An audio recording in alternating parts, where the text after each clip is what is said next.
आजची special recipe dry prawns मसाला. भावानू कशा हो सगळे ते आज मी बनित आहे ते म्हणजे कोलंबी सोडे मसाला. यासाठी आपल्याला लागणार आहेत ते म्हणजे कोलंबीचे सुके ओरिजिनल सोडे आणि साहित्य: आलं लसूण मिरच्या कोथिंबीर खोबरे यांचे ओले वाटण, कांदा टोमॅटो गरम मसाला मीठ हळद आणि आपला घरगुती आगरी कोळी मसाला. सगळ्यात आधी सोरे मोरून घेतले म्हणजे एका एका सोऱ्याचे दोन दोन तुकडे केले. स्वच्छ पाण्याने सोडे 2 वेळा धुवून घेतले आणि 15 ते 20 मिनिटासाठी एका भांड्यामध्ये ते भिजत ठेवले. चुलीचं धूर आवरं होतो काय माझे डोले फुटले, पण मी कमी नाही आलो. मी रेसिपीला सुरुवात केली. गरम भांड्यामध्ये तेल टाकला, त्याच्यामध्ये खडे मसाले, कांदा परतवून झाल्यानंतर त्याच्यामध्ये लाल लाल टोमॅटो टाकले. कांदा टोमॅटो परतवून झाले त्याच्यानंतर याच्यातला ॲड केले ते म्हणजे कोलंबीचे सुके सोडे. कांदा टोमॅटोवर सोडे आपले शिजावून झाले त्याच्यानंतर ॲड केलं ते म्हणजे आपला घरगुती आगरी कोली मसाला.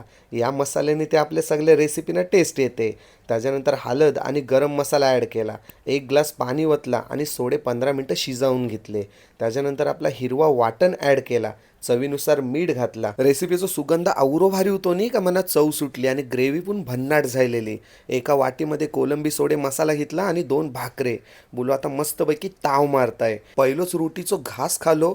आवरी टेस्टी झालेले कोलंबी सोडे मसाले एक नंबर. जर तुम्हाला पण कोलंबीचे सोडे मागायचे असतील ते स्क्रीनवर दिलेल्या व्हॉट्सअप नंबरवर मेसेज करा आणि तुमची ऑर्डर बुक करा. जय आगरी कोळी.